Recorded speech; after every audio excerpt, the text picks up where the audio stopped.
안녕하세요. 저는 아들 하나 키우고 있는 36살 여자입니다. 인생을 살다 보니 참 별의별 일을 다 겪는 것 같아요. 10년 전과 비교했을 때 제 자신도 많이 변했지만 주변 환경 또한 급격하게 변하고 있는 걸 많이 느끼고 있습니다. 그때는 남편과 함께 원룸에서부터 시작을 했었는데 지금은 열심히 노력한 결과 세 식구가 살기에 넉넉한 아파트에 들어와 살게 되었네요. 땀을 흘린 만큼 그에 따른 결실은 자연스럽게 따라오는 것 같습니다. 그리고 최근에 인연을 끊고 살았던 시댁 식구들과 마주치게 되었는데요. 출근을 하던 도중 저를 알아보곤 먼저 말을 붙여 오더라고요. 그런데 과거나 현재를 비교해 봤을 때 그 사람들은 변화된 게 아무것도 없었고 오히려 과거의 삶보다 현재의 삶이 더 못한 걸 볼 수 있었네요. 새형님이 제 앞을 가로막은 순간 10년 전 과거의 기억이 떠올랐어요. 20대의 나이에 남편과 결혼을 해서 벌어먹고 살겠다고 작은 원룸 하나 얻어 이 일 저 일 가리지 않고 땀 흘리며 일을 해오고 있었어요. 그리고 집에 들어와 잠을 자기 전에 잠깐의 시간을 활용해서 부업거리도 하면서 악착같이 돈을 모아 열심히 살아가고 있었습니다. 그리고 기회가 될 때면 저희 부부가 사는 지역에 있는 임대 아파트에 청약을 넣고 당첨되길 기다리면서 준비를 하고 있었어요. 양가 부모님 도움 없이 시작을 했던 터라 처음부터 여유로운 생활을 가질 수는 없었습니다. 그래도 사랑하는 사람과 함께 한다는 것 자체만으로도 행복했었어요. 그리고 한 달에 한 번 정도 시댁에서 모임을 가진 적이 있었죠. 별건 없었고 서로가 어떻게 살고 있는지 얼굴이나 한번 보려고 만나는 거였지만 저는 별로 가고 싶지 않았어요. 함께 모여 얼굴을 마주하고 대화를 주고받다 보면 결국 상처를 받게 되는 상황들이 계속해서 발생이 되었었죠. 막내 동서는 아직까지 원룸에서 살고 있다던데? 그렇게 벌어서 원룸에서 벗어날 수 있겠어? 둘이 합쳐서 월 300 정도 벌고 있다며? 내 남편 한 달 월급의 반도 안 되는데? 부업은 할만하고? 능력이 없으면 몸이 고생한다는 말이 있잖아. 아직 젊은 나이니까 고생 좀 해도 되지. 20대면 창창하잖아? 나 때도 다 그랬어. 그러고 보니 형님, 이번에 지원한 곳 언제 발표 나죠? 이번에 경쟁률이 상당하다던데요? 다들 같은 동네 지원했지? 이번에 신축 아파트라. 아마 경쟁률도 상당할 거야. 자격 조건들 달성했잖아. 자격 조건은 이미 만들어 놨죠. 발표 날만 기다리고 있는걸요. 이번에 들어갈 아파트가 그래도 국내에서 손가락 안에 꼽히는 고급 아파트라 당첨만 되면 돈방석에 앉는다고 하더라고요. 동서는 언제 이런 대화에 껴보겠어? 내가 봤을 때 10년이 지나도 원룸에서 벗어날 수 있을까 몰라. 이래서 남자가 능력이 좋아야 한다는 거야. 저희도 열심히 살고 있고 임대 아파트 청약 넣고 있는 중이에요. 10년 지나면 고급 아파트 입주할 수 있겠죠. 그렇게 살아서 어느 천년에 따라가겠어? 굳이 결혼하겠다고 해선 허락해 줬더니만 자리 잡기도 전에 임신하면 어쩌자는 거야? 한창 돈을 벌어야 될 나이인데 배가 불러오면 일도 못하고 내 아들만 죽어라 땀 흘리며 돈 벌어올 거 아니야? 너희들은 왜 이렇게 생각이 없는 거니? 첫째부터 셋째까지는 내가 걱정도 안 돼요. 안정적인 직장을 가지고 있고 내 아들들도 좋은 직업을 가지고 있어서 고민할 게 전혀 없는데 막내 아들 너는 건설 현장 기사에 막내 며느리는 현장 사무실 직원이라니. 내가 너희들 볼 때면 속이 뒤집어진다. 월급도 쥐꼬리만큼 받고 있잖아. 이래서 결혼은 30대부터라는 말이 있는 거야. 자리를 잡아야 앞날이 편한 거라고. 엄마는 무슨 말을 그렇게 해요. 저희도 최선을 다해 열심히 살아오고 있고 지금까지 아무 일 없이 계획대로 준비하고 있는데 지켜봐 주시면 되는 거잖아요. 그리고 아이 가지는 건 제가 원한 거예요. 시간이 지날수록 힘들어지는 건 그때나 지금이나 똑같다고요. 저는 하루빨리 제대로 된 가정의 틀을 만들고 싶을 뿐이에요. 저 혼자 벌어서도 충분히 먹고 살 수 있어요. 이 사람 일도 그만두게 할 거예요.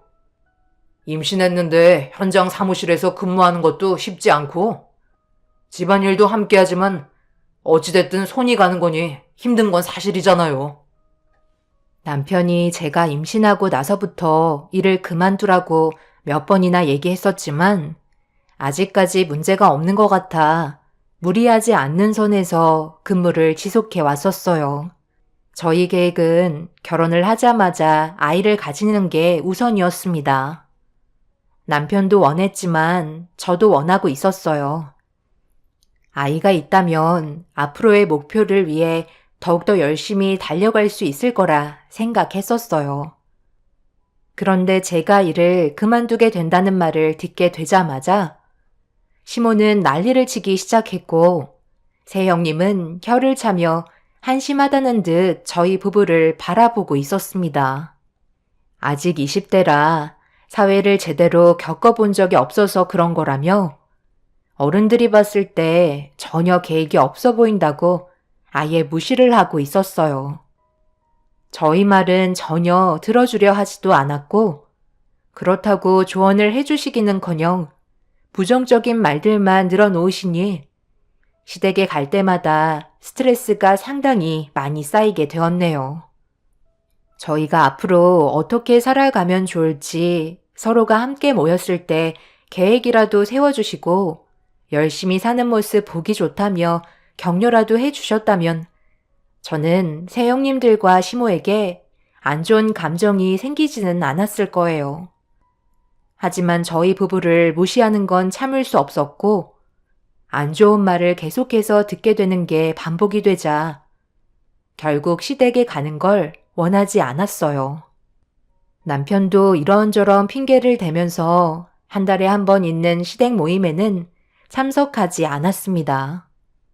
그렇게 저희 나름대로 열심히 살아가고 있는데 어느 날 첫째 형님이 전화를 하셔서는 돌아오는 주말에 시댁에 꼭 들리라며 중요한 발표가 있다고 모두가 함께 해야 된다는 말을 하셨습니다.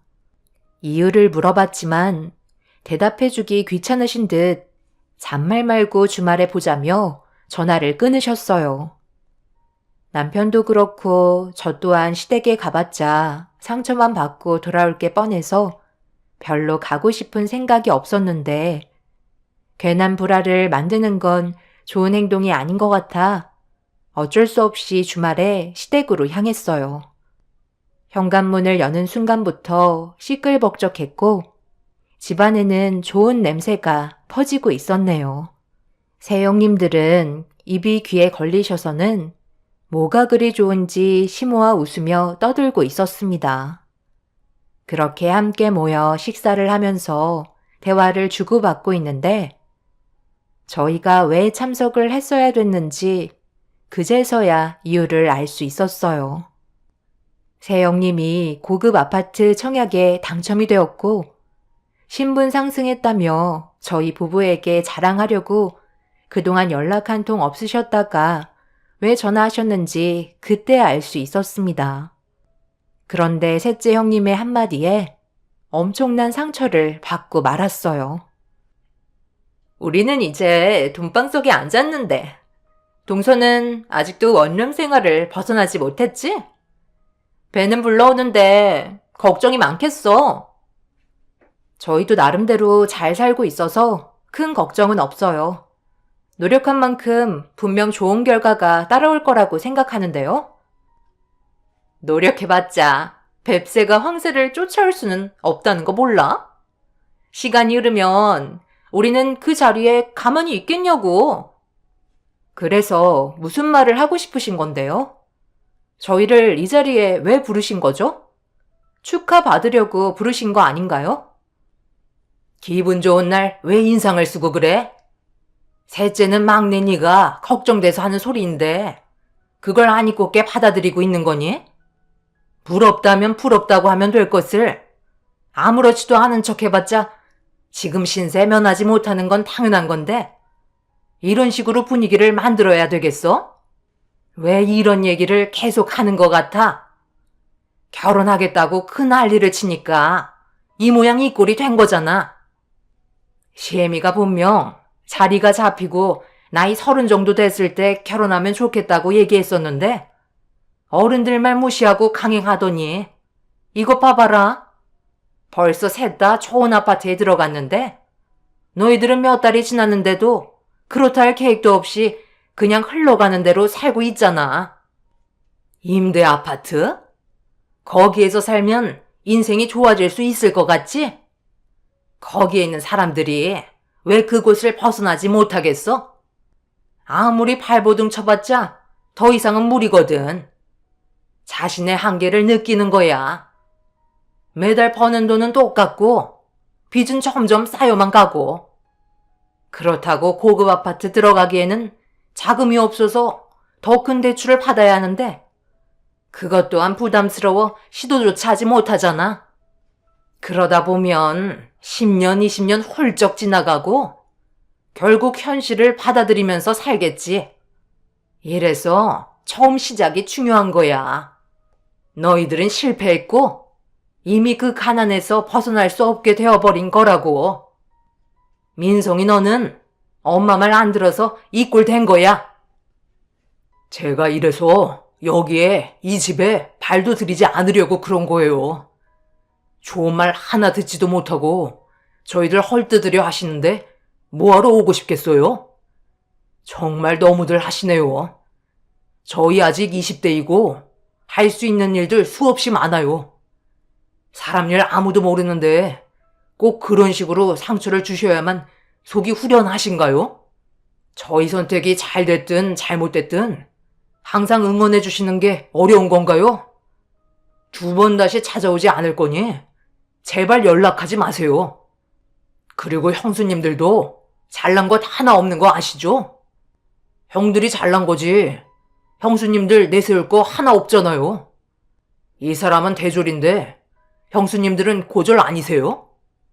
가방끈이 짧으셔서 그런지 입 밖으로 내뱉는 말씀들이 참 적급하시네요. 형들이 밖에 나가서 열심히 일해서 벌어오는 돈으로 인생 즐기고 있으면서 형수님들이 잘 나가는 척 행동하시는 거 상당히 역겹네요. 형들 아니면 내세울 게 뭐가 있어요? 보잘것없는 빈 껍데기에 불과하잖아요. 집안이 좀 사는 거랑 형수님들의 각자 개인의 능력이랑은 다른 거예요. 어머니가 집안 보고 받아들인 거지 형수님들 보고 결혼시킨 줄 아세요? 남편의 화가 머리끝까지 올라왔는지 가족들이 모여있는 자리에서 쉬지 않고 불만을 털어놓기 시작하자 이런 모습을 처음 본 가족들은 당황했는지 입을 다물지 못했어요. 남편이 대들자 아주버님들이 자리에서 일어나 화를 내면서 점점 더 안 좋은 상황으로 몰아갔고 남편은 2번 다시 찾아오지 않겠다고 제 손을 잡곤 집 밖으로 뛰쳐나왔습니다. 시댁에 나오면서 마지막으로 제 귀에 들렸던 말은 시모가 인연 끊자며 다시는 얼굴 볼 생각하지 말라고 목소리를 높이면서 온갖 막말을 퍼부으셨네요. 저는 시댁 가족분들의 행동을 아무리 좋게 생각해 보려 해도 이해할 수가 없었어요. 저희 부부가 열심히 살고 있는데 왜 이렇게 못마땅한 시선으로만 바라보시는지 알 수 없었습니다. 주변에서는 젊은 사람들이 열심히 사는 모습이 보기 좋다며 덩달아 힘이 나고 격려가 된다는 말을 많이 들었는데 왜 가족들이 오히려 남보다 못한 존재가 되는 건지 알 수 없었습니다. 그리고 남편은 그날 이후 2번 다시 시댁과의 연락을 끊어버린 채 살아왔고 저도 상처를 많이 받은 상태라 연락을 드리지 않았어요. 그렇게 시간은 흘러 저는 출산을 하게 되었고, 몸이 회복되고 일을 할 수 있는 상태가 된 이후부터 친정 엄마의 도움을 받아가면서 다니던 회사에 다시 근무를 할 수 있었습니다. 그리고 아이를 출산하면서부터 저희 가족에게는 연속해서 좋은 일들이 생기기 시작했어요.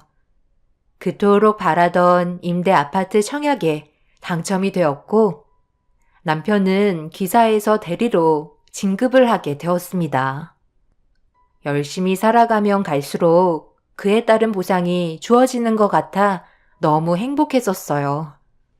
그런데 예상하지 못한 장소에서 만나고 싶지 않은 사람들의 얼굴과 마주하게 되는 일이 있었네요. 그날은 아이 예방 접종 때문에 월차를 내고 병원으로 가기 위해 유모차를 끌며 아파트 건물에서 걸어 나와 신호등 앞에 서 있는데 갑자기 제 앞으로 차량 한 대가 서더니 창문이 내려졌고 차 안에는 새 형님이 타고 있었습니다. 당황한 나머지 일단 인사를 건넸는데 제 뒤에 있는 아파트를 보시곤 형님들은 차에서 내리셨어요. 그리고 첫째 형님이 선글라스를 벗으시며 안 보던 사이에 많이 변했다고 불쾌한 미소로 저를 바라보고 있었네요. 둘째, 셋째 형님은 뒤에서 팔짱을 낀 채 저를 비웃고 있었습니다. 애까지 출산했으면서 그동안 연락 한 통 없었어? 동서는 정말 얼굴 안 보고 살고 싶은 건가 봐? 왜 이렇게 개념이 없니? 손윗 사람이 먼저 고개를 숙이고 들어와야 받아주겠다는 거야? 누가 잘하고 잘못했던 일단 손 아랫사람이 먼저 들어와야지. 형님은 제가 왜 싫은 거예요? 도대체 뭐가 문제인 거죠? 저희 집안이 못 살아서 그런 건가요? 그때 어머님 댁에서 나온 이후로 줄곧 생각을 해봤는데 제가 왜 이런 무시를 당해야 하고 차별을 당해야 하는지 잘 모르겠어요. 형님들이 그냥 아무 이유 없이 저를 괴롭히고 싶어서 그런 거라고 판단할 수밖에 없겠더라고요. 결혼 이후 저는 최선을 다해왔고 좋은 모습 보여드리려고 노력했어요. 노력한다고 해서 달라지는 게 뭐가 있는데? 아무것도 없잖아? 시댁에 모이면 살림하는 거? 그게 중요하다고 생각해? 동서 집안 자체가 빈곤한데 같이 엮이고 싶은 마음이 생기겠냐고. 입고 있는 옷 자체를 봐봐. 동서가 지금 끌고 있는 유모차를 봐봐. 머리부터 발끝까지 거짓골인데 우리가 같이 어울려줄 거라고 생각해? 그냥 자연스럽게 무시하게 되는 거야. 이런 쓰레기 같은 유모차 끌고 다니면 애한테 얼마나 안 좋은 줄 알아? 바닥에서 올라오는 충격이 고스란히 애한테 전달된다고. 내가 동서였으면 태어난 아이한테 너무 미안했을 것 같아. 부모가 능력이 없어서 제대로 된 유모차 하나 사줄 수 없으니 바닥에서 올라오는 충격이 전부 다 머리로 전달될 거 아니야. 그럼 지금은 모르겠지. 점점 자라면서 지능에 문제가 생기고 그에 따른 원망은 고스란히 동서한테 되돌아가는 거야. 태어난 애도 불쌍하지만 벌어먹고 살겠다고 발버둥 치는 동서도 참 안타깝다. 동서는 휴거라는 말 알아? 이제 막 입주해서 모를 수도 있겠다. 앞으로 그 아이가 학교를 다니면 자주 듣게 될 텐데. 요즘 애들이 세상 보는 눈이 얼마나 빠른데. 어렸을 때부터 빈부격차를 안다니까. 휴거가 휴먼시아 거지라는 말이래. 그래서 임대 아파트 사는 애들과는 어울리지 않으려 한다더라. 학교에서 따돌림까지 받는다던데? 그런데도 여기서 사는 게 행복하니? 저는 더 이상 대화 자체를 엮고 싶지 않았어요. 새 형님들한테 쓰레기 냄새가 너무 역하게 올라오는 것 같아 더러워서 피해버렸고, 형님들은 제가 멀리에서 사라질 때까지 끝까지 바라보며 비웃고 있었습니다. 어른들이 저런 모습을 보이니 아이들이 뭘 보고 배우겠어요. 임대 아파트에 산다고 거지라며 놀리는 애들이 잘한 것처럼 말하는 형님들이 인간 이하라는 걸 그때 더욱더 확실히 알 수 있었습니다. 그날 이후 형님들은 더 이상 마주치지 않았지만 시간이 좀 흐르면서 시모는 남편에게 계속해서 연락을 시도하고 있었어요. 부모 자식 간의 혈육을 끊어낸다는 건 상당히 어려운 일이라는 걸 그때 잘 알 수 있었습니다. 인연 끊는다고 연락을 하지 않고 있다는 것만으로는 해결이 되지 않았어요. 무슨 행사 때만 되면 참석해야 된다고 난리를 치셨죠. 하지만 남편은 끝까지 얼굴을 보려 하지 않았고 이런 상황이 반복이 되자 저희 집에 직접적으로 찾아오셨습니다. 여기는 어떻게 알고 찾아오신 거죠? 저희는 더 이상 볼 일이 없다고 말씀드렸을 텐데요. 할 말 없다는 거 잘 아시잖아요. 내가 아무리 자식과 인연 끊는다 해도 어떻게 사는지 확인은 해보고 싶어서 궁금해서 와봤다. 그런데 이런 집에서 어떻게 산다는 거야? 지금보다 더 열악한 환경에서도 잘 살아왔었어요. 할 말만 하고 돌아가셨으면 좋겠는데요. 저희 오늘 외식하러 나가봐야 하거든요. 사부인 오셨어요? 오래간만입니다. 제가 연락 한번 드렸어야 했는데 보시다시피 워낙 육아에 정신없어서요. 사돈까지 이 좁아터진 집구석에 함께 지내고 계신 거예요. 한 층에 8세대가 사는 것도 충격인데 우리 집 거실보다 작은 공간에서 답답해서 어떻게 사니? 이번에 너희 큰형이 그래도 동생이라고 일자리 하나 알아봤다고 하니까 이번 명절에 꼭 오거라. 지금 하고 있는 일도 만족하면서 잘하고 있으니 그런 거 신경 안 써주셔도 돼요. 저희가 원하는 건 그런 게 아니라는 거 아직도 몰라요? 시모는 그래도 태어난 손자가 궁금하셨는지 제품에 안겨있는 아이를 계속해서 쳐다보고 계셨어요. 아무래도 아들 손자라 신경이 쓰였던 것 같았습니다. 첫째 형님부터 셋째 형님까지 전부 다 딸만 줄줄이 낳았기 때문에 시댁 집안의 첫 아들이었죠. 시모는 결국 참지 못하고 저에게 손자 얼굴 한번 확인해 봐도 되냐고 한마디 하셨지만 남편이 강하게 거부하면서 시모를 밖으로 내친 다음 현관문을 세차게 닫아 버렸습니다. 시모는 밖에서 명절날 얼굴 한번 보자고 한 번 더 얘기하신 다음 돌아가셨네요. 하지만 이미 마음에 상처를 크게 받은 남편은 명절날에도 시댁에 찾아가지 않았고 시모도 이런 관계가 지속되자 더 이상 찾아오지 않으셨네요. 그렇게 시간은 계속해서 흘러갔고 어느덧 10년의 세월이 흘러버렸습니다. 그동안 저희 가족에게는 많은 변화가 찾아왔었어요. 남편은 차장의 위치까지 올라섰고 저는 남편의 도움을 받아 새로 시작한 일에 대한 효과를 톡톡히 보고 있었죠.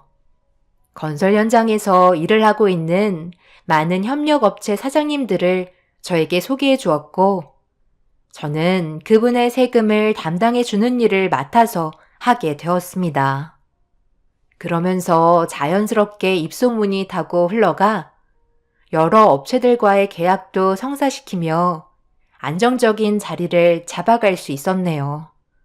남편은 현장에서 일을 하고 저는 사무실에서 일을 해오던 도중 세무사에 관심이 생겼고 그때부터 회사 일과 병행하며 집에 들어와서도 아이가 자는 틈을 타 틈틈이 공부해 왔어요. 그렇게 몇 년간 준비한 끝에 자격증을 취득할 수 있었고 세무법인에 소속이 돼서 많은 일들을 배우기 시작했죠. 그리고 노력한 결과 따로 사업을 키울 수 있게 되었습니다. 그렇게 정신없이 살아오면서 저희 가족의 삶도 많이 변했고 세 가족이 함께 지낼 수 있는 넉넉한 아파트에도 들어갈 수 있었습니다. 노력한 만큼 주어지는 대가는 배신을 하지 않았고 항상 웃음이 끊이지 않은 가정생활을 유지하던 어느 날 직원들과 함께 점심 식사를 하고 사무실로 들어가려는데 제 앞에 10년 만에 얼굴을 마주하게 된 새 형님이 문 앞에 서 있었고 형님들도 저를 보자마자 놀랐는지 제 모습을 위아래로 훑어보기 시작했어요. 그리곤 지금의 상황을 이해했다는 듯 입을 열었네요.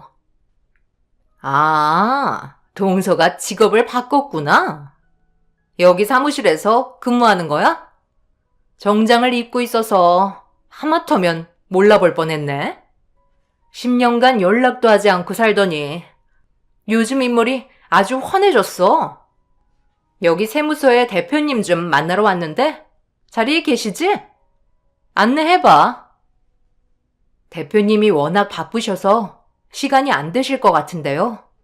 그만 돌아가 주시죠. 예약 없으시면 면담은 이루어지지 않습니다. 동서, 10년간 우리 얼굴 잊어버린 거 아니지? 그동안 인연 끊고 살았다고 간이 배 밖으로 나온 거야? 어디서 형님들한테 눈을 치켜 세우고 안 된다는 말부터 나오는 거야? 비켜! 동서가 없어도 우리가 알아서 할 수 있으니까.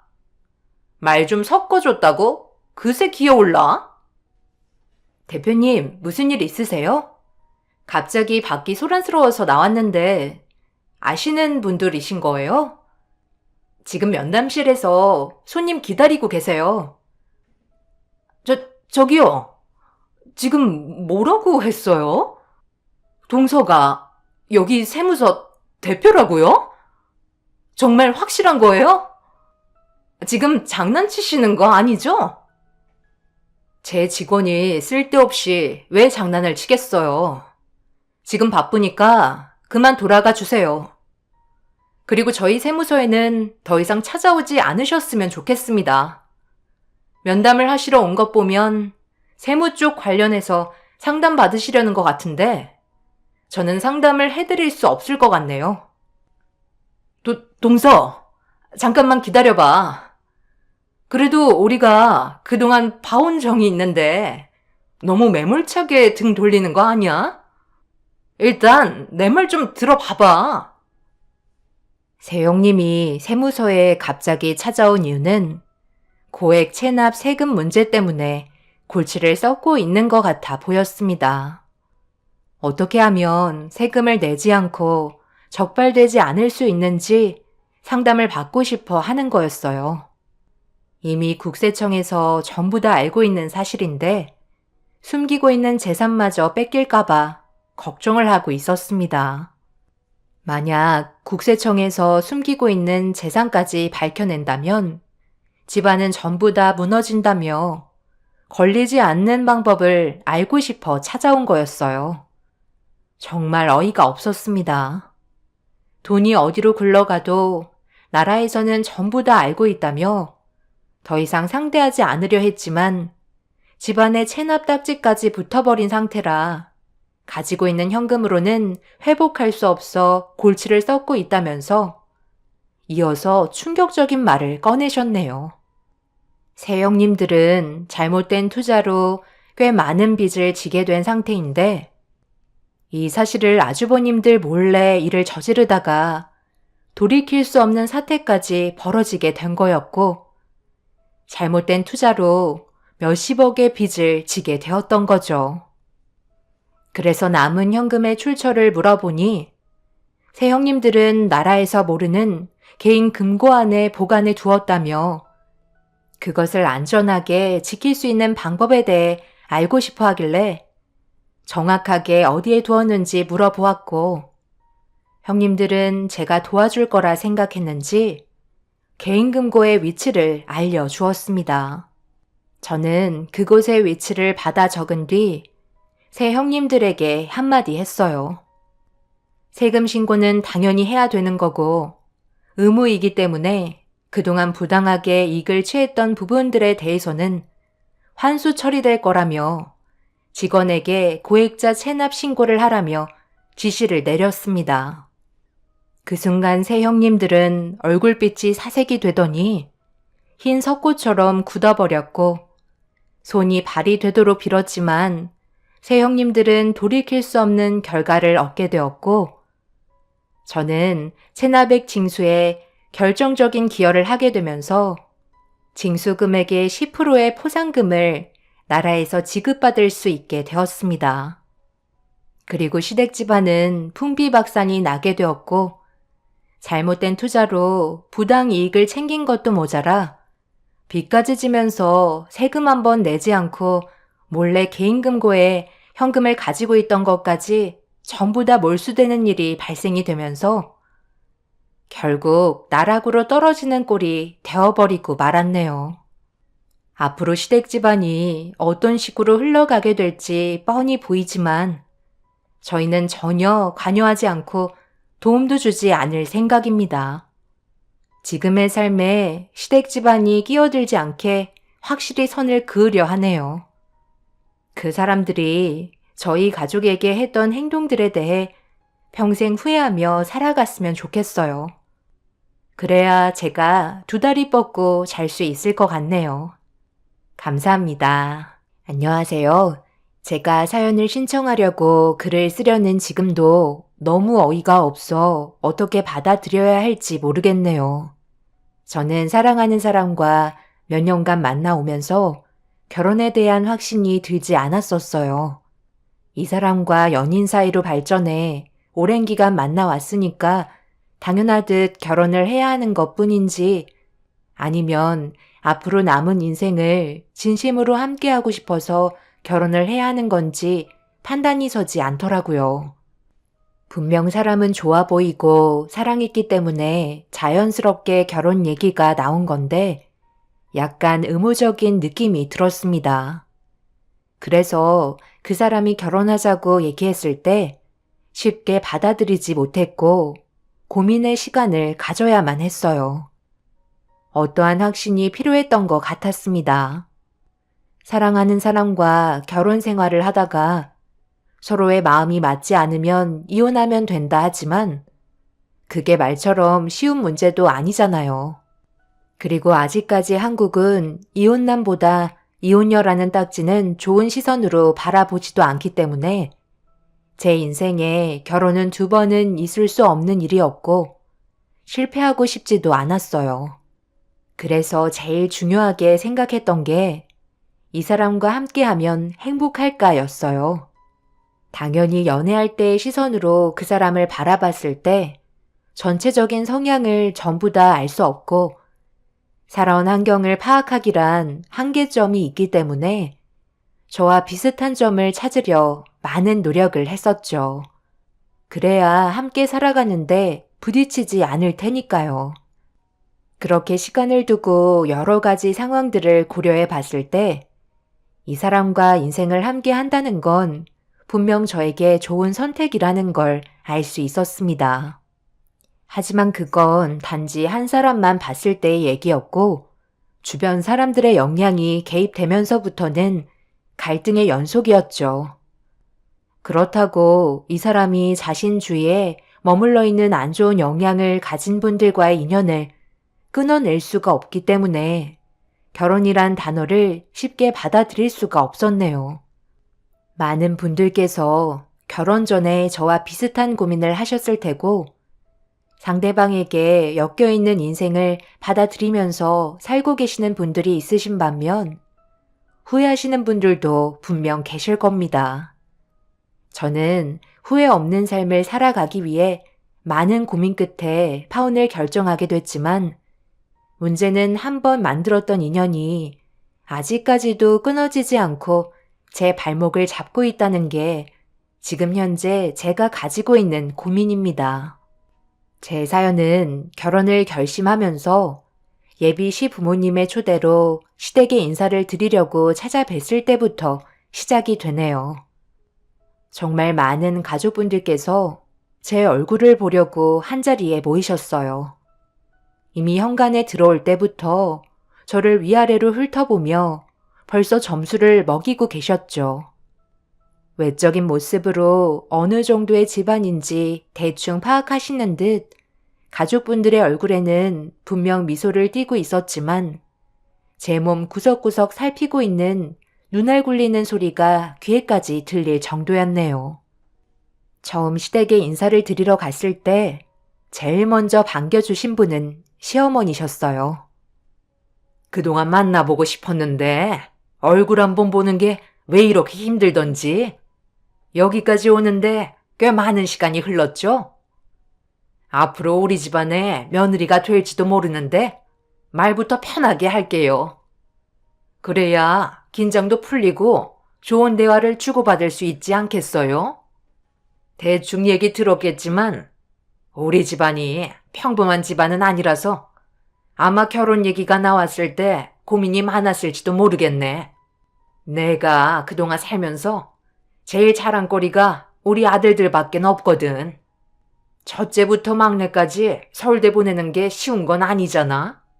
다른 사람들은 애 하나 서울대 보내는 것도 힘들어하는데 나는 무려 5이나 서울대에 보낸 특출난 집안에 직업까지 빵빵하니 이것만으로도 많은 사람들의 부러움을 한 몸에 받고 있지. 첫째부터 넷째까지 전부 다 좋은 집안과 결혼을 했고 이제 막내 아들 하나 남았는데 주변 사람들이 서로 데려가겠다고 어찌나 난리를 치던지. 내가 이미 임자가 있어서 배가 떠났다고 해도 혼인신고 서류에 도장 찍기 전에는 꼴 넣을 수 있는 거 아니냐고 호시탐탐 기회를 엿보고 있는데 요즘 너무 피곤해 죽겠어. 이름이 소영씨라고 했지? 우리 집안을 제대로 소개하자면 오늘 하루 꼬박 밤을 새워도 모자랄 정도로 자랑거리가 많거든. 그럼 소영씨는 어떤 집안인가?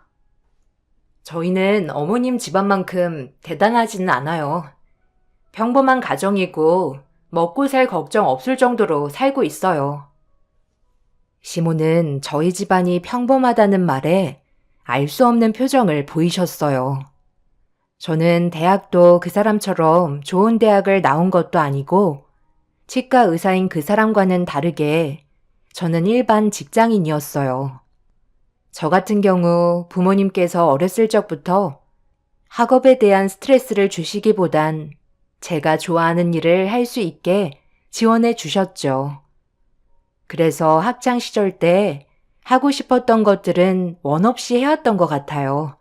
하지만 그 사람은 부모님과 위의 형들의 지시대로 움직이며 서울대를 목적으로 살아왔었기 때문에 저와는 다른 인생길을 살아왔었죠. 그래서 제 삶을 부러워하기는 했지만 그렇다고 제가 자랑할 만한 건 없었던 것 같아 평범한 집안이라고 소개했었는데 그 말을 좋게 받아들여주지는 않으셨어요. 5 아들 전부 사자 직업이라 그런지 제 위로 먼저 시집온 형님들 또한 집안 자체가 다들 좋았습니다. 그래서 저를 바라보는 시선이 좋게 느껴지지는 않았고 제일 연배가 있는 것 같은 첫째 형님이 저를 바라보면서 한마디 하셨네요.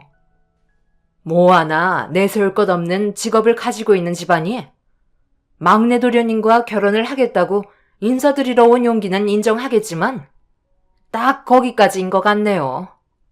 어머님, 기억하시죠? 저 이 사람이랑 결혼할 때 어땠어요? 정말 쉽지 않았잖아요. 그렇지. 내 첫째 아들이니까 더 신경 쓸 필요가 있었고 집안의 기둥인 만큼 능력 좋은 며느리한테 장가 보내고 싶었지. 그래서 저 말고도 다른 여자들과 선자리까지 주선하면서 정말 힘들게 하셨잖아요.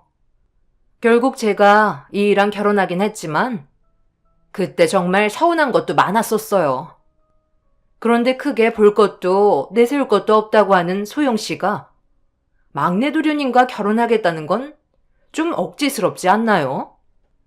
아무런 조건 없이 받아들여 주신다면 저도 그냥 넘어가지는 않을 것 같네요. 동서들도 저와 같은 생각을 가지고 있을걸요? 솔직히 어머님이 원하시는 조건 맞춰서 결혼까지 성사시키는 게 쉬운 건 아니었잖아요. 저는 오로지 이 사람 하나 보고 결혼했었다고요. 소영 씨, 너무 기분 나빠하지 마세요. 저희도 쉽게 결혼한 건 아니라서 이 집안에 들어오려면 그에 대한 대가를 어느 정도 치러야 부당하다고 생각되지 않아서요. 처음 시댁에 인사를 드리러 간 날부터 무거운 대화들이 이어졌고 형님들의 반발이 심했었어요. 첫째 아주버님은 판사였고 둘째는 검사에 셋째 의사, 넷째는 대형 로펌 변호사였죠.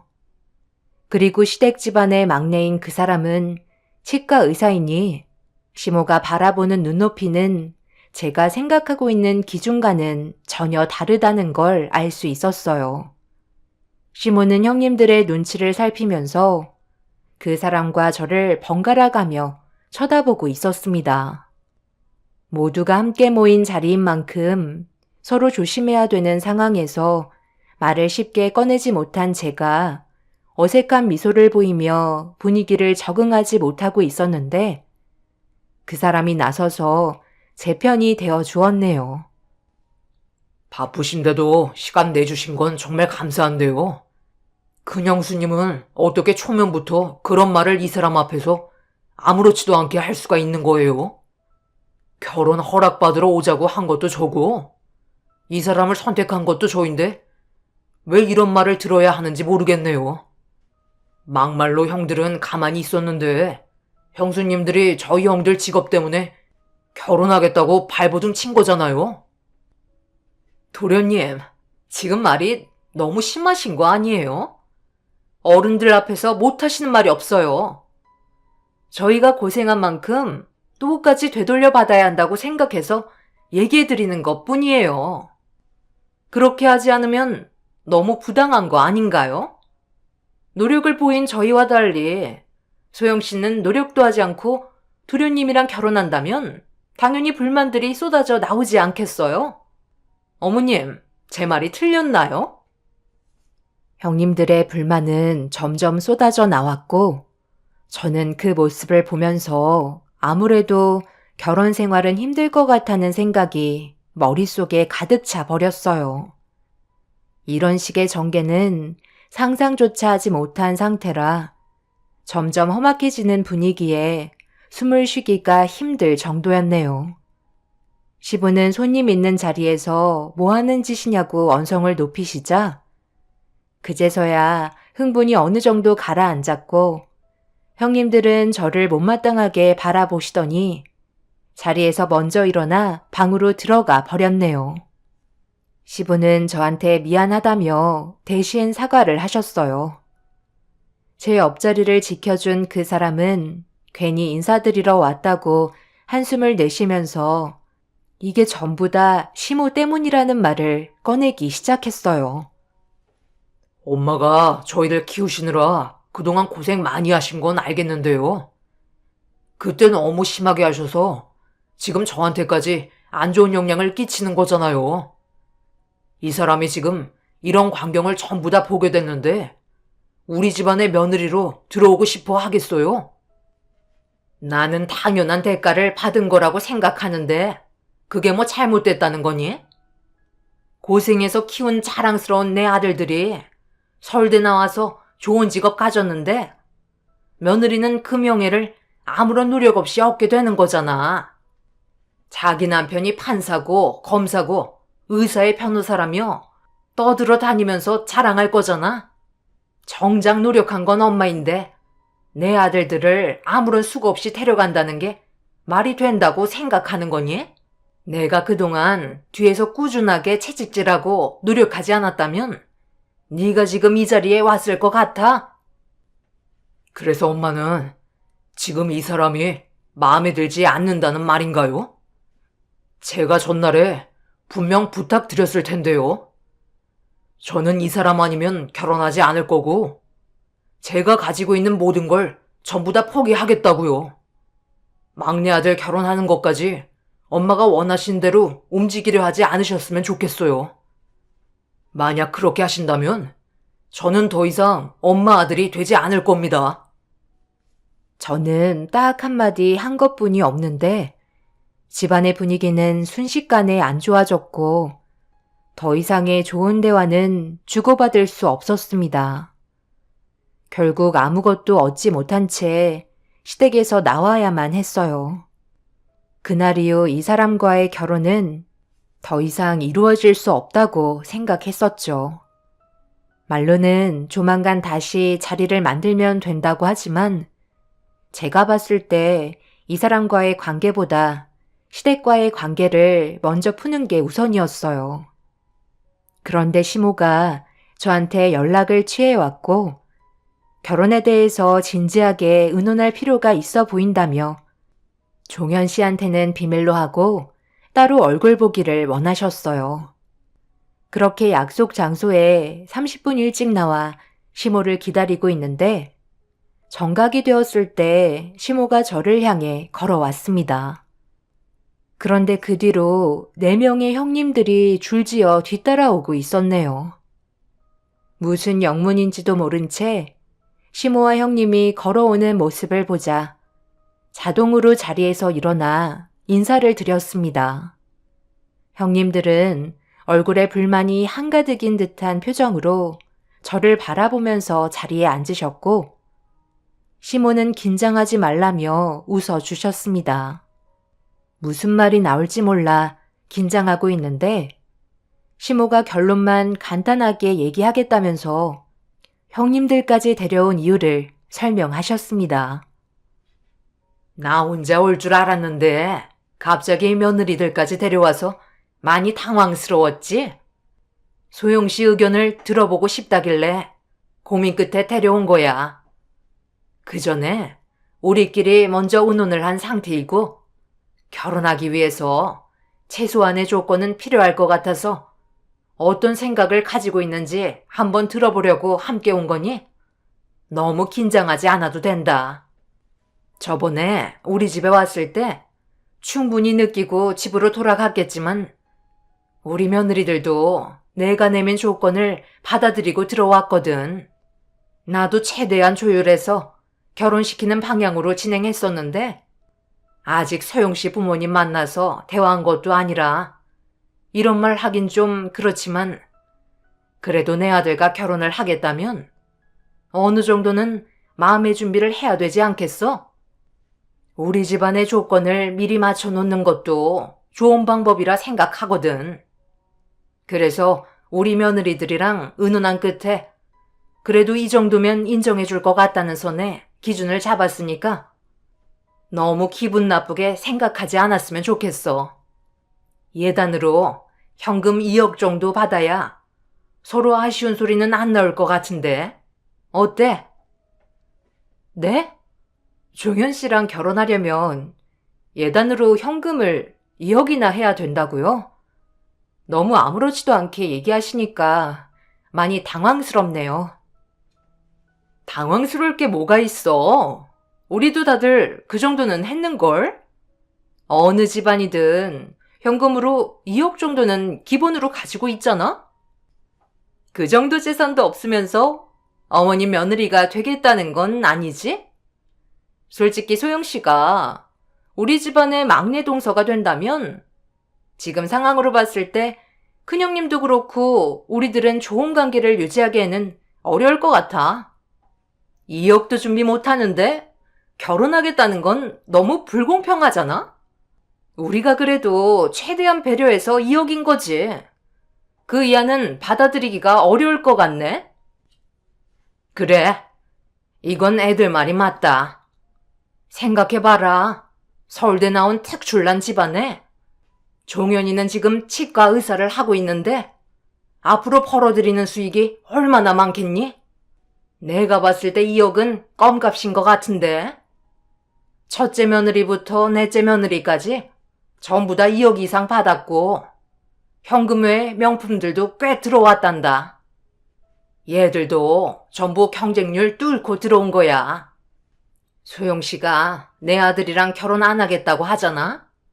그럼 그 다음 줄 서 있는 사람한테 기회가 채용되는 거지. 예단이 들어오면 반 정도는 돌려주는 게 관행이라잖아. 그런데 우리 집안은 특이 케이스라 돌려줄 생각은 아예 없으니 그렇게 알고 있으면 되고. 내 조건 마음에 안 들진 않지? 그렇게 하면 소영 씨가 원하는 결혼 빠르게 진행할 수 있을 것 같은데. 이 정도면 남는 장사 아닌가? 그리고 보통 집은 남자 쪽이 해온다잖아. 그런데 요즘 세상에 집 마련하는 게 쉬운 것도 아니고 어차피 치과 의사니까 돈은 자연스럽게 따라올 테고 일단 당장이 급하니 집은 반반씩 마련했으면 좋겠네. 같이 키워가는 맛이 있어야 살만하지. 시모의 말에 할 말이 없었습니다. 제 주위에서는 예단으로 현금을 2억이나 하는 집안 자체를 본 적이 없었어요. 집값이야 요즘 너무 올라서 신랑 측에 무리가 있다는 건 알고 있었기 때문에 저희 집안에서도 일정 금액을 도와주기로 했었어요. 그런데 집도 반반씩 하면서 예단을 현금으로 2억이나 달라는 믿을 수 없는 말에 이 결혼은 안 하는 게 좋을 것 같다고 생각했네요. 만약 그 사람이 옆에 있었다면 쉽게 돈 얘기는 꺼내지 못하셨겠죠. 그래서 비밀로 하고 만나자는 이유를 알 수 있었습니다.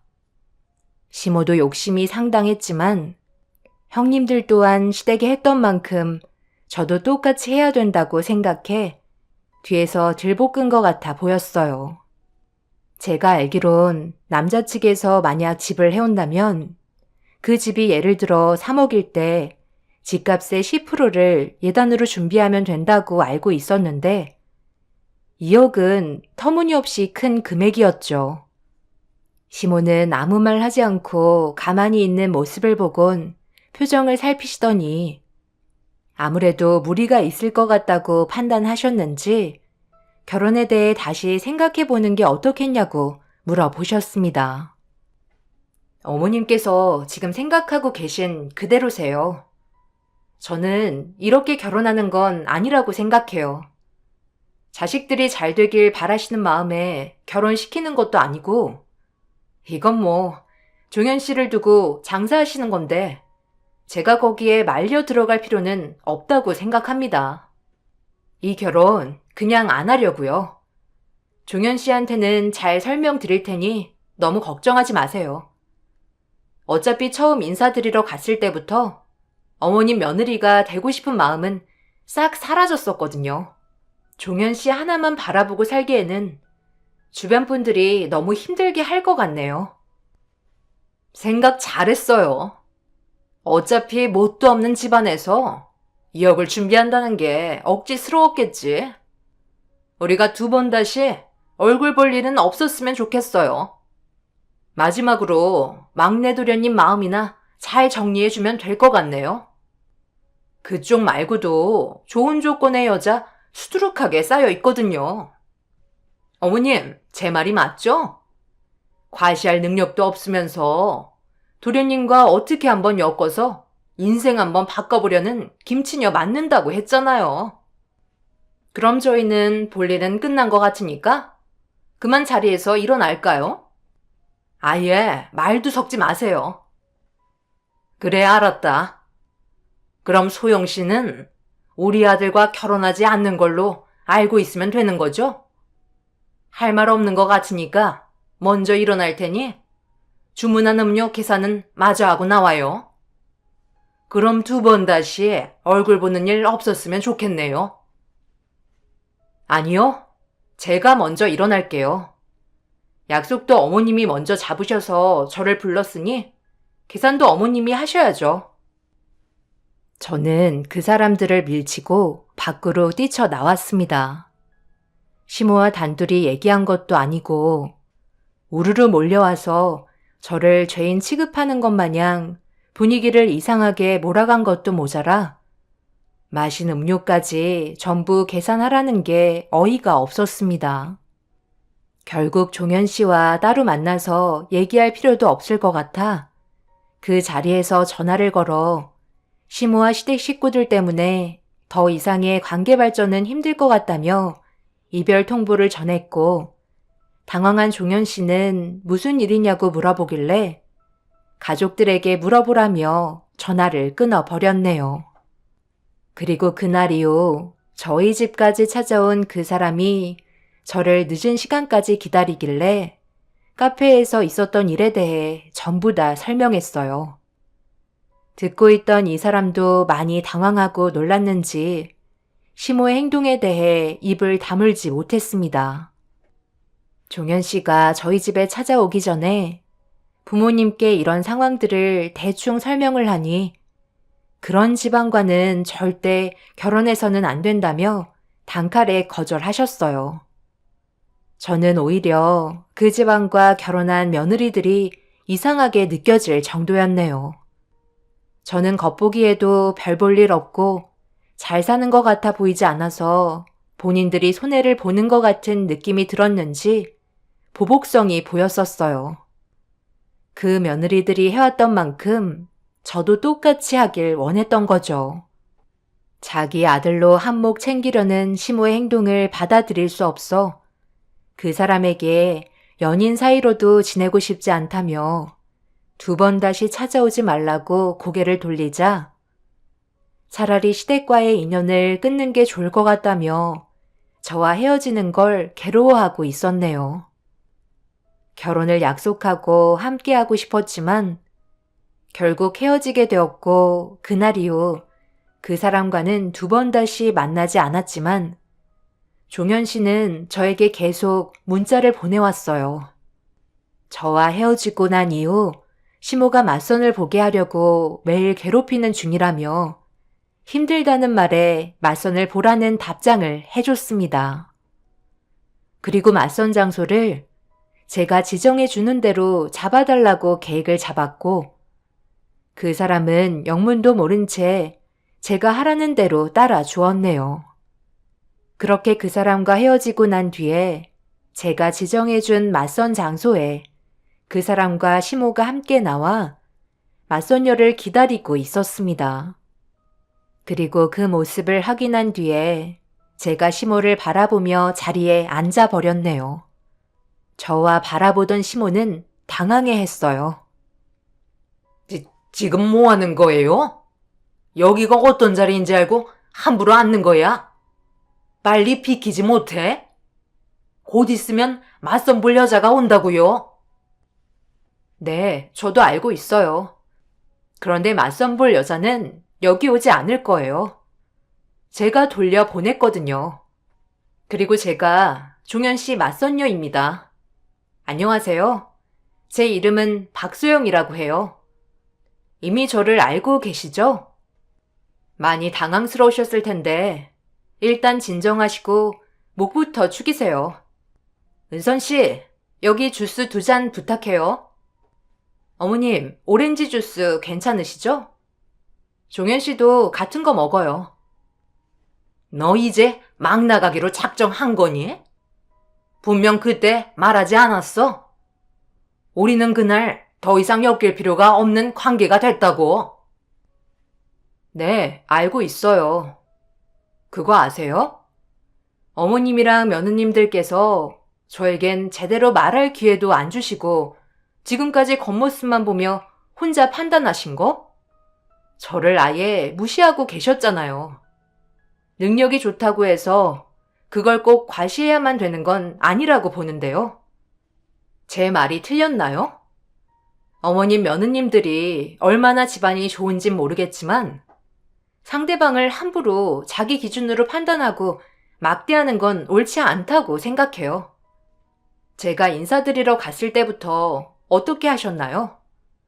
먹고 살 만한 정도 된다고 하니까 애초부터 더 이상 물어보려 하지도 않으셨잖아요.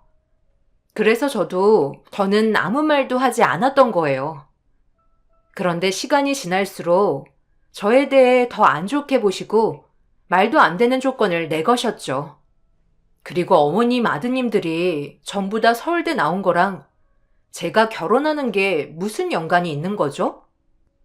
저는 다른 거 안 따지고 종현 씨만 바라보고 결혼하려 했던 건데요. 서울대 치과 의사, 그런 게 꼭 중요한가요? 그렇게 따지는 거 좋아하시면 저도 저희 집안이 어떤 집안인지 얘기 좀 해드려야겠어요. 일단 저희 엄마 아빠는 하버드 대학 나오셨고요. 지금 강남에 빌딩 5채 정도 가지고 계세요. 어머님께서 앉아 계신 이 건물도 저희 부모님 건물이고요. 부자들일수록 자기 능력을 오히려 가시하지 않아요. 오히려 가지고 있는 것들을 내세우지 않고 소박하게 지내며 살고 있죠. 저도 종현 씨랑 정말 결혼하고 싶지만 어머님이랑 동서들의 행동들이 너무 저급해서 상대하고 싶지가 않았어요. 종현 씨도 제가 그냥 직장 다니는 줄 알고 있지 저희 집안이 어느 정도의 재력이 있는지는 모르고 있어요.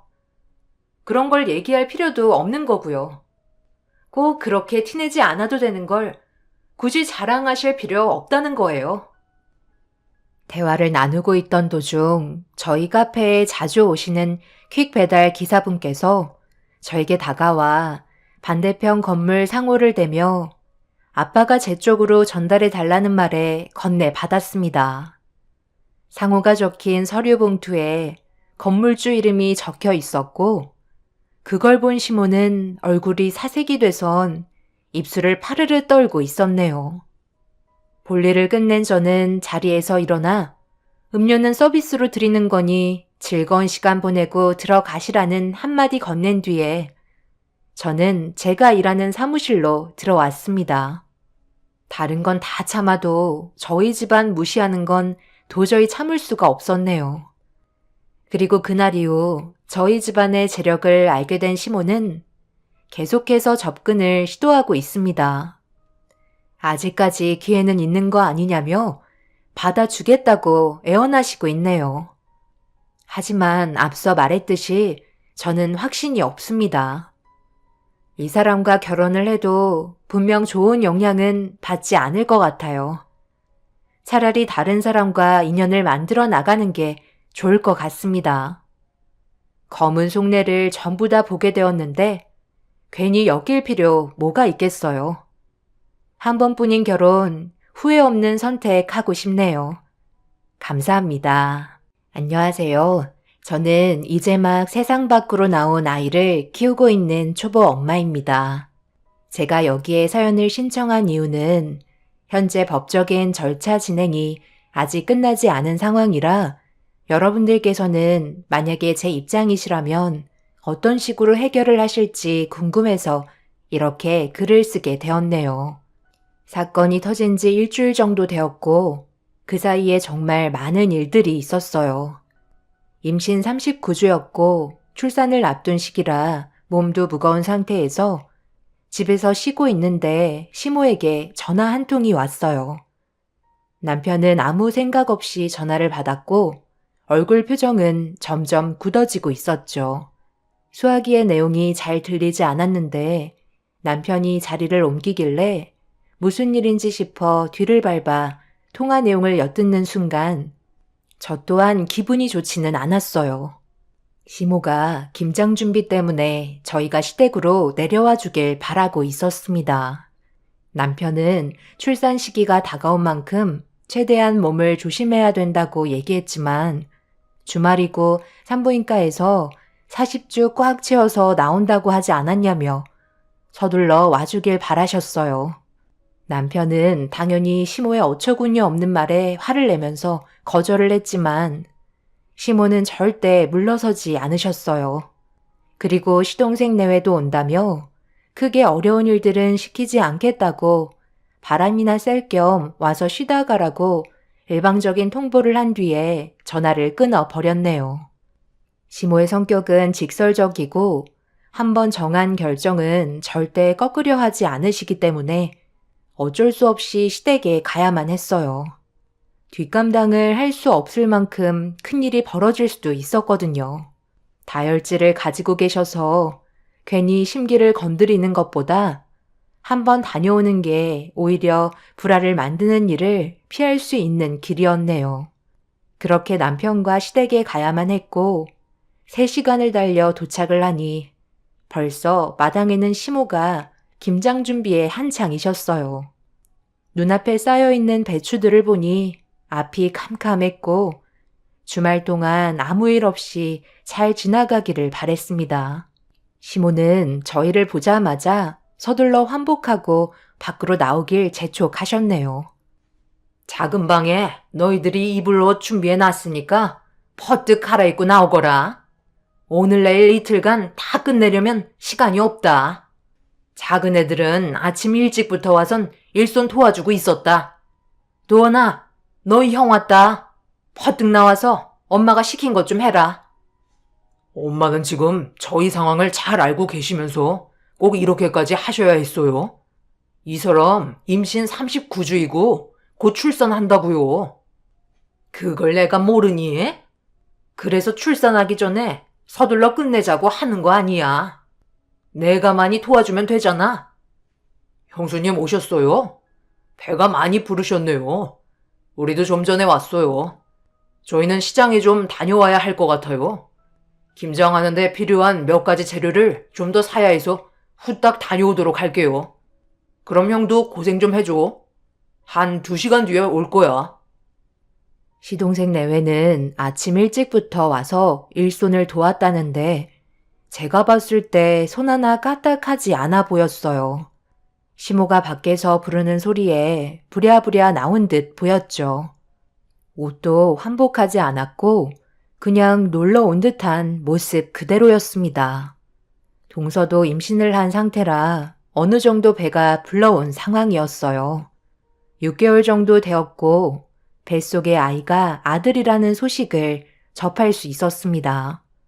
그런데 제 뱃속의 아이는 딸이었죠. 그래서 그런지 시모는 시동생 내외를 좀 더 챙겨주는 느낌을 받았었지만 티날 만큼 차별하신 건 아니시기 때문에 그게 서운한 건 없었습니다. 그런데 결혼 이후 처음으로 시모는 제 마음에 송곳을 찌르셨어요. 시동생 내외는 식재료를 사려고 시장으로 급하게 출발했고 저희 부부는 시모가 준비해준 옷으로 환복한 뒤에 마당으로 나와 시모의 일손을 도왔습니다. 남편은 만삭인 제가 할 수 있는 일이 거의 없다는 걸 알곤 그냥 옆에 있으라고 얘기했는데 남편의 말이 끝남과 동시에 시모는 저를 부르셨어요. 그리곤 선반 위에 수북이 쌓여있는 식재료들을 전부 다 올려 놓으셨습니다. 만삭이다 보니 앉아서 일하는 것보다 서서 일하는 게 아무래도 덜 무리가 올 거다. 너는 그래도 딸이라서 만삭인데도 배가 많이 부른 게 아니지. 막내 며느리는 6개월인데도 아들이라 벌써 배가 남산만하게 불러와서 많이 힘들어하는 것 같더라. 여기 서서 시애미가 선반에 올려주는 식재료들 전부 다듬고 있거라. 움직이지 않아도 되니까 편하고 좋을 거야. 어때? 괜찮지? 엄마는 지금 무슨 말이 듣고 싶으셔서 그런 말씀을 하시는 거예요? 어찌됐든 재수 씨는 임신 6개월밖에 안 되었고 이 사람은 이제 곧 오늘 내일 한다는 거 잘 알고 계시잖아요. 그런데 지금 선반에 쌓여놓은 식재료 전부를 다듬으라고요? 야채들 부피가 커서 그러는 거지. 하다 보면 금방 한다니까. 그게 무리할 만큼 시키는 것도 아닌데 너무 예민한 거 아니니? 잔말 말고 어서 움직이도록 해라. 입 털고 있을 시간에 벌써 몇 개는 다듬었겠다. 아들 너는 배추 다듬어서 전부 다 이리 가져와라. 서둘러 배추 차려놔야 내일 김장을 끝낼 수가 있다고. 매년 하는 건데 할 때마다 투덜거리지 말고 웃으면서 하면 안 되겠니? 엄마는 상식적으로 벗어나는 행동을 꼭 하시니까 저는 그게 불만인 것 뿐이에요. 이 사람 출산하고 명절날 다가오면 그때는 또 무슨 일 시키시려고요? 음식 만들라고 주방에서 나오지도 못하게 할 거잖아요. 매년마다 이런 거 꼭 해야 되는 거예요? 그냥 김치 사 먹으면 되는 거고 명절 음식은 시장에서도 많이 파니까 편하게 쉬면서 가족들과의 시간을 보내는 게 더 현명하지 않을까요? 사서 먹는 게 만들어 먹는 거랑 비교가 되니? 들어가는 정성 자체가 다른데 어떻게 그런 말을 할 수가 있는 거야? 여태까지 엄마는 너희들이 결혼하기 전까지 이 많은 것들을 혼자서 해왔어. 그때는 한 번도 주둥이 눌린 적 없었으면서 자기 와이프 생겼다고 고생하는 거 보고 싶지 않아서 이제는 사서 먹겠다고? 잔말 말고 시키는 일이나 똑바로 해. 한 번만 더 토달면 혼날 줄 알아? 시모는 화가 많이 났는지 남편에게 목소리를 높이셨고 분위기가 점점 험악해지자 결국 남편은 더 이상의 상황을 키우지 않았어요. 그런데 시모가 저희 부부에게 일을 시키신 뒤에 저희 앞에 의자를 가져다 놓으시고 자리에 앉으신 다음 누군가와 통화를 하기 시작하셨어요. 시모의 모습을 보면서 묵묵히 식재료를 다듬고 있는데 시장에 있는 시동생 내외가 일 처리를 잘하고 있는지 궁금해서 전화하신 것 같았습니다. 그런데 묵묵히 일을 하면서 듣고 있는데 동서와 통화하는 대화 내용을 들어보니 김장 관련해서 대화를 나누는 게 아닌 다른 이야기를 주고받으셨어요. 전혀 관련이 없는 내용이라 신경이 쓰였습니다. 남편은 저를 도와주려고 배추를 급하게 다듬는데 정신이 팔려 있어서 시모와 동서와의 통화를 잘 듣지 못한 것 같았어요. 그렇게 시모는 동서와 통화를 끝낸 뒤 또 다른 지인들께 전화를 돌리기 시작했고 한참의 시간이 흐르자 너무 오래 서서 일을 했는지 뱃속에 아이 때문에 허리에 무리가 오면서 아랫배에 반복적인 진통이 오기 시작했어요. 이게 진짜 진통인지 아닌지 헷갈려서 잠깐 쉬려고 옆에 있던 의자에 앉았는데 통화를 하시던 시모가 의자에 앉으려는 저와 눈이 마주치자 통화를 멈추시곤 저에게 쉴 틈 없다며 서둘러 일을 빨리 마무리하길 원하셨어요. 의자에 엉덩이 한번 붙여보려 해도 시모가 하도 눈치를 줘서 제대로 쉴 수조차 없었죠. 어쩔 수 없이 다시 일어나 식재료를 다듬고 있는데 그제서야 시동생 내외가 시장에서 볼일을 본 뒤에 시댁으로 들어왔어요. 그런데 꽤 많은 시간이 지난 만큼 식재료들도 상당히 많을 거라 생각했었는데 시동생 한쪽 손에 검은 봉지 하나가 들려 있었고 아무리 살펴봐도 사온 건 아무것도 없었습니다. 그리고 땀 흘리며 열심히 일하고 있는 남편에게 다가간 시동생은 들고 있던 검은 봉지를 내밀었어요. 남편이 건네받은 뒤 봉지 안의 내용물을 살펴보자 짜증 섞인 목소리로 한마디 했네요. 지금 이게 뭐야? 너 시장에서 필요한 것들 사러 간 거 아니었어? 그런데 지금 달랑 호떡 몇 개 사가지고 온 거야? 당연히 엄마가 시키는 거 전부 다 하고 왔지. 내가 힘들게 뭐하러 가지고 와? 배달시키면 되는 건데. 그리고 호떡은 형이랑 형수님 고생하니까 사가지고 온 거야. 우리도 시장에서 돌아다니는데 얼마나 힘들었는지 알아? 이 사람 다리 좀 보라고. 배가 워낙 무거워서 퉁퉁 부었다고. 생각해서 사왔는데 정말 너무하네. 내가 이래서 형이랑 별로 대화를 하고 싶지 않은 거야. 아주버님, 저희도 어머님이 시키는 거 하고 오느라 힘들었던 건 사실이에요. 그래도 고생하시고 계셨을까봐 당이라도 충전해 드리려고 호떡 사가지고 왔는데 고맙다는 말 한마디 정도는 해주실 수 있는 거였잖아요. 저도 이 사람만큼 서운하네요. 동서는 투덜거리면서 불만을 꺼내기 시작하자 시모가 고생했다고 시동생 내외에게 방에 들어가 쉬고 있으라며 땀 흘리면서 일을 하고 있는 저희를 무시한 채 집 안으로 들여보냈어요. 저희는 그 순간 기분이 정말 좋지 않았었고 남편은 결국 화가 치밀어 올라 시모에게 불만을 터뜨리고 말았습니다. 그런데 시모는 저희를 거들떠 보지도 않고 무작정 시동생 내외를 집으로 들여보내려 하고 있었어요. 남편은 시동생 내외에게 당장 일손을 거들라고 얘기했지만 믿는 구석이 있어서인지 말을 들으려 하지 않았고 분위기는 점점 안 좋아지고 있었습니다.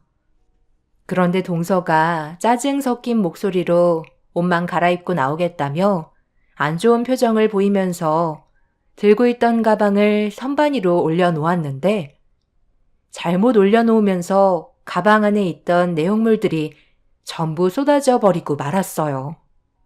그런데 그 순간 저는 바닥에 떨어진 물건 하나를 주워들었고 시동생 내외는 저를 바라보며 당황하고 있었어요. 정말 너무 어이가 없었고 황당해서 말도 제대로 나오지 않을 만큼 충격을 받게 되었네요. 동서, 지금 내 손에 들고 있는 이게 뭔지 설명 좀 해줄 수 있겠어? 시장에서 지금까지 뭘 하다 왔는지 이제야 알 수 있을 것 같네. 우리한테 왜 미안해하는지 충분히 이해할 수 있겠어. 시장을 시내까지 다녀왔나 봐. 둘이 즐거운 데이트를 즐기고 온 거야? 뭔데 그래? 이거 뭐야? 너 지금 시장에서 장 본 거 아니었어? 우리한테 거짓말하고 너는 지금 재수 씨랑 극장에서 영화 보고 온 거야? 그래서 우리가 도착했을 때 외출복으로 입고 있었던 거였고? 무슨 변명이라도 해야 하지 않을까? 아주버님, 그건 오해예요. 저희가 영화를 본 건 다 태교 때문에 그런 거라고요. 뱃속에 있을 때부터 문화생활을 즐겨야 아이가 좋은 영향을 받을 수 있는 거라고요. 저희 즐겁자고 극장 가서 영화 봤겠어요? 저희 후딱 옷 갈아입고 나올게요. 그럼 극장에 가서 영화 본 게 아이를 위해서 그랬다는 말이야? 동서가 보고 싶은 영화라서 본 게 아니고? 뱃속에 있는 아이는 양수가 있어서 소리가 더 크게 울린다는 말도 있던데. 그만큼 극장에서 울리는 소리가 아이한테 좋은 영향을 주지 않을 거라는 건 생각 안 해봤어? 내가 봤을 때 그냥 단순히 이번에 개봉한 영화를 보고 싶어서 계획한 걸로밖엔 안 보이는데? 애들이 다 생각이 있으니까 행동한 걸 가지고 뭘 그리 호들갑이야? 동생들 영화 한 편 보고 오는 게 그렇게 꼴 보기 싫은 거야? 그럼 엄마는 이 사람이 잠깐 앉아서 쉬는 게 그렇게 꼴 보기 싫으셨어요? 하나부터 열까지 전부 걸고 넘어가면 또다시 큰 싸움 날까봐 그냥 모른 척하고 아무 말 하지 않고 있었는데요. 잠깐 자리에 앉겠다는 거 그것조차 보고 싶지 않아서 어떻게 하셨어요? 쉴 시간 없다면서 자리에 앉지도 못하게 하셨잖아요. 그런데 재수 씨는 영화 봐도 괜찮다는 거예요? 이건 누가 봐도 차별 대우 아닌가요? 이 사람 뱃속에 있는 아이가 딸이라서 그런 거죠. 일을 시키셔도 공평하게 서로 기분 나쁘지 않게끔 조율을 해주셔야지. 누구는 영화 보고 오고 누구는 마당에서 아침부터 하고 싶지도 않은 김장김치 담그겠다고 밖에서 쉬지도 않고 일을 하고 있는 게 지금 맞는다고 생각하시는 거예요? 집안 난장판으로 만들기 전에 너랑 재수씨 빨리 가서 옷 갈아입고 나오도록 해. 한 번만 더 내 말에 불만 가지면 그땐 정말 가만두지 않을 거야. 내 말 똑똑히 새겨들어. 알겠어? 남편이 이렇게까지 목소리를 높이면서 화를 내는 모습은 결혼 이후 처음 봤었어요. 그만큼 시모의 대우가 부당하다고 생각하고 있었던 것 같아요. 시모도 아들의 동네가 떠나갈 정도로 화를 내는 모습에 당황한 듯 더 이상 아무 말도 하지 않았습니다. 시동생 내외는 남편의 말대로 급하게 작업복으로 갈아입고 마당으로 나왔어요. 그리고 한참 동안 일을 했던 저 대신 동서가 선반에 올려져 있는 식재료들을 다듬기 시작했고 시동생은 남아있던 배추를 다듬었습니다.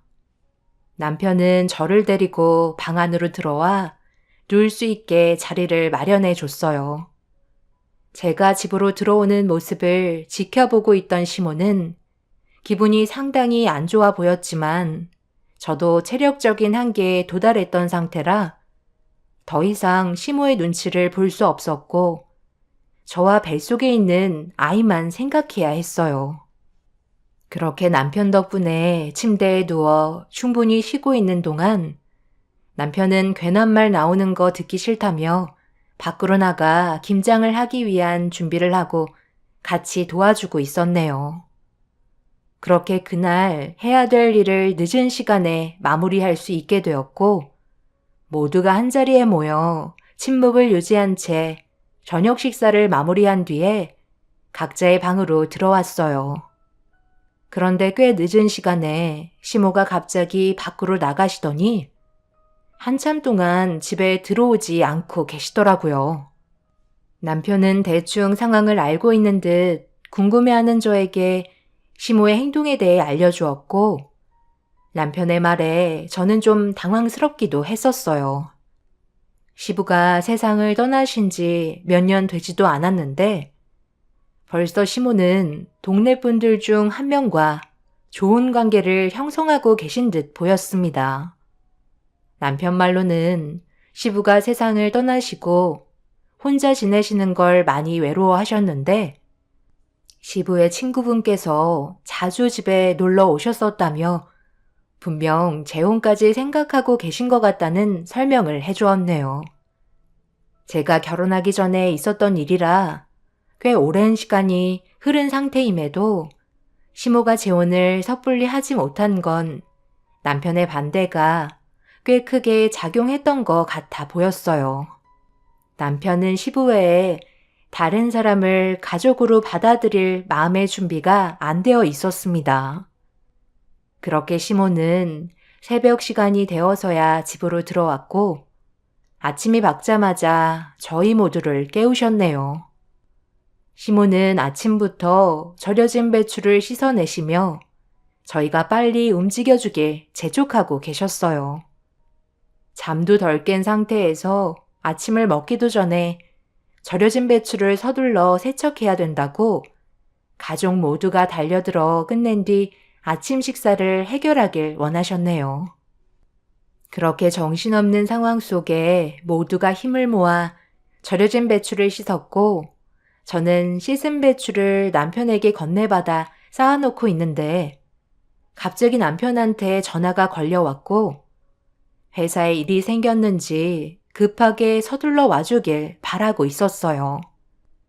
회사까지 차로 3시간을 달려야 하는데 왕복 6시간을 차에 있어야 하고 일이 언제 해결이 될지도 모를 상황이라 남편도 난감해하고 있었어요.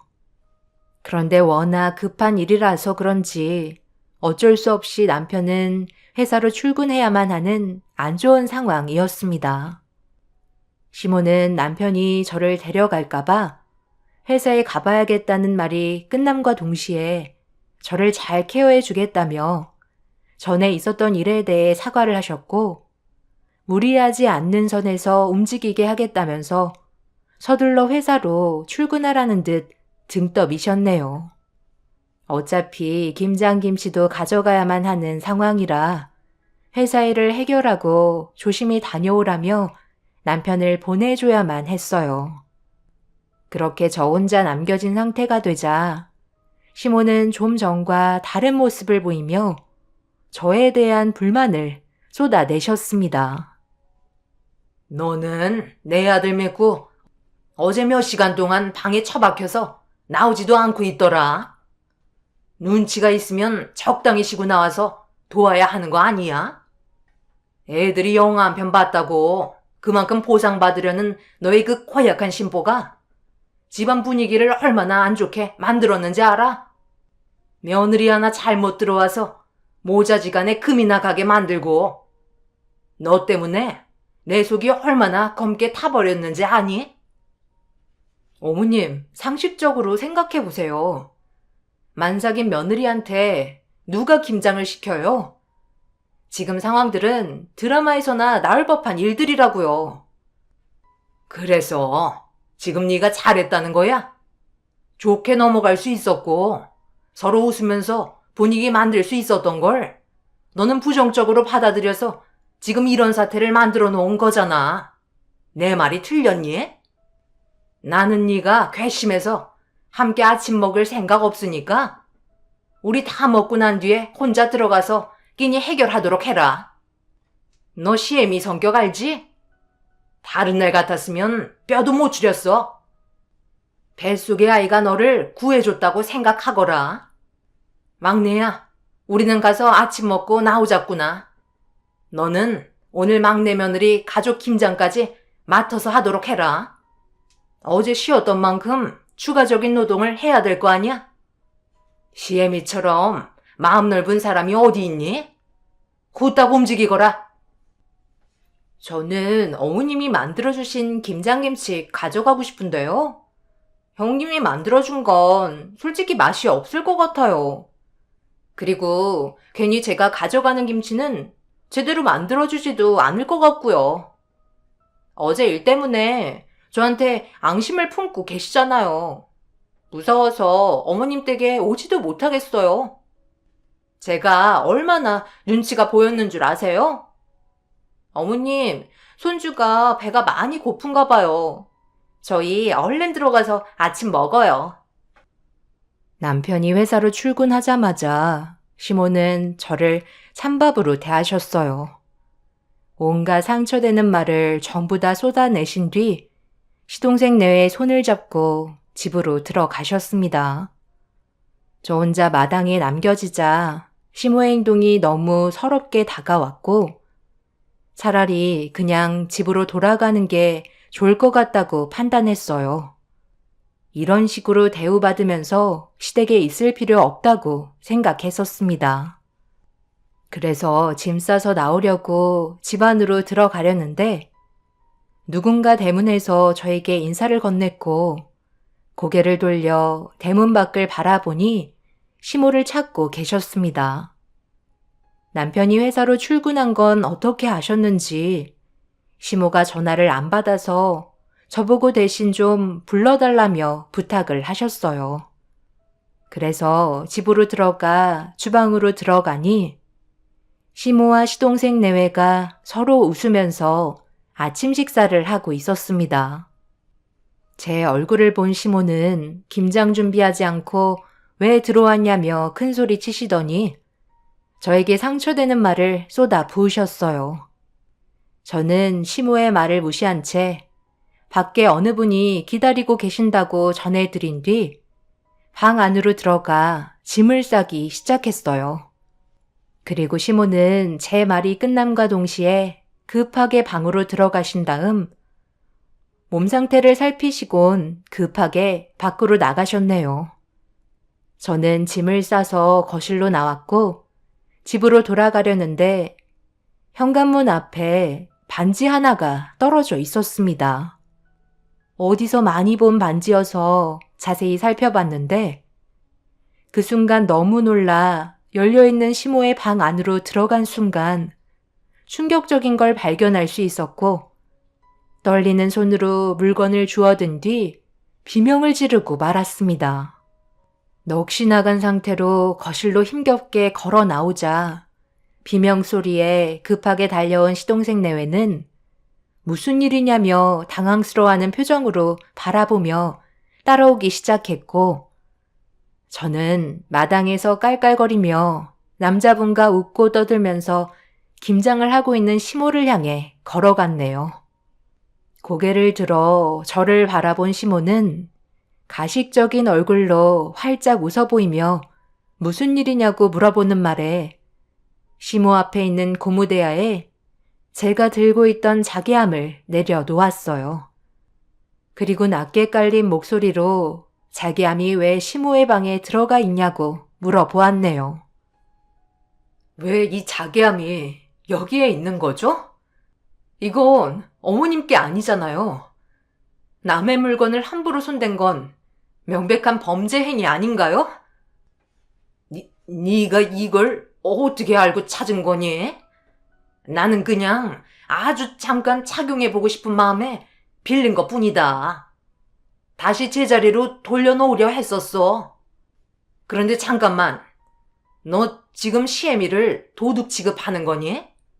너랑 내가 가족이면 빌렸을 수도 있는 거잖아. 저번에 저희 집에 오셨을 때 안방에서 나오시더니 왜 들어가셨는지 그때는 몰랐었는데 이제 보니까 상황이 이해가 되네요. 자기암 가져가려고 열쇠를 찾은 거였어요? 이런 충격적인 사실을 숨기고 그동안 아무렇지도 않게 뻔뻔한 모습을 보여주신 거예요? 당장 귀걸이랑 목걸이 자기암에 도로 넣어두세요. 그리고 반지 한 짝은 또 어디 갔어요?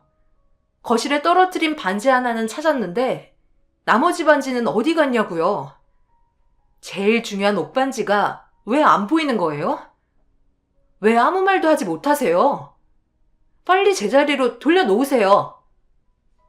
그건 잊어버렸는데. 가져오다가 한번 떨어뜨린 적이 있었거든. 그때 어디로 굴러갔는지 잊어버렸다. 그건 시애미가 나중에 하나 따로 사서 주마. 옷반지 그거 얼마 하지도 않는 거잖아. 여기서 이러지 말고 일단 우리 들어가서 얘기 좀 할까? 이거 안 나? 지금 당신이 저지른 행동이 얼마나 심각한 건지 모르나 본데 어떻게 우리 엄마 납골당에 보관되어 있던 자기암을 훔쳐서 가져올 생각을 할 수 있는 거죠? 저희 엄마가 그동안 아끼시던 금품이었는데 그게 그렇게 욕심이 났어요? 갑자기 이게 무슨 말이야? 장모님 납골당에 보관되어 있는 자기암을 엄마가 가지고 왔다니? 지금 이 사람 말이 사실이에요? 남편은 회사 일정이 취소가 되었다며 다시 돌아오게 된 거였고, 충격적인 상황들이 눈앞에 펼쳐지자 당황해하고 있었어요.